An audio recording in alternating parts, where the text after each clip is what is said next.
Fry deposited 93 cents in the 21st century. When he traveled through time to the 31st century in the future, he found that the interest on his deposit had grown to 4.3 billion. After the counter girl checked the computer and told him the balance in his card, Fry could hardly believe it and almost fainted. With the money, Fry instantly became confident. What's it like for a poor person to become a wealthy man? First, he treated his colleagues and friends to a meal. After that, Fry stopped going to work. Every day, he took a group of followers to get massages in the club. Even if the robot bender couldn't get a massage, he had to be polished. As for entertainment, he bought a famous painting by Leonardo da Vinci and used it as a shooting target. Even the cheapest dish he ordered cost at least 50 million. If anyone ordered a dish below this price, he would be unhappy. Fry said he wanted to set an example for his friends. He ordered an anchovy pizza. The robot waiter was instantly overwhelmed and said that there was no such dish in the database at all.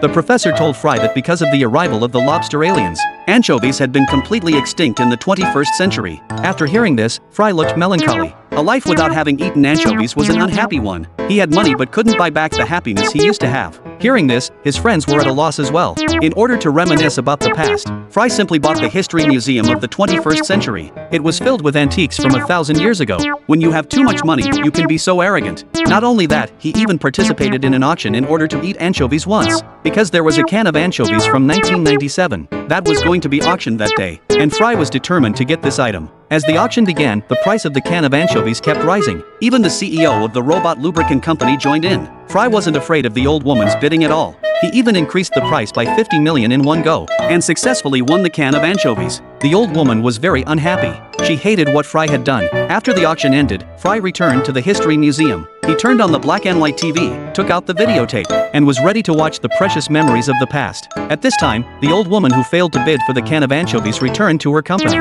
After taking off her bulky disguise, she stood in front of the floor-to-ceiling window and looked down at the ground. She was actually not too bothered about losing the anchovies. But what the old woman was most afraid of was that Fry would discover the secret of the can of anchovies. Once it was exposed, her business empire would be destroyed. So she decided to find Fry and get back the can of anchovies. However, Fry didn't realize the danger was coming.